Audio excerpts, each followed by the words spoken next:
ማንን ልመን? ዘመን ተሸርሽሮ ዘመን እየተካ ሰው በክደት ታጥሮ ባሰት እየረካ በመሐላ ብዛት በላብ እየሰካ ማንን ልመን ሰው በክደት ፈካ። ምላስ ተሸክሞ ስንቱን አነደደ በክህደት ብዛት ሳይወድ ወደደ። በመሐላ እንጨት ሰደዱን ሰደደ ታማኝ መሳይ ምላስ በውስጥ ፈቀደ። አሁኔ አግኝቻለሁ እኔን የወደደ እያልኩ ሳወጋ በእኔ ተነገደ።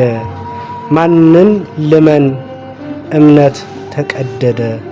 ማንን ልመን እምነት ተቀደደ።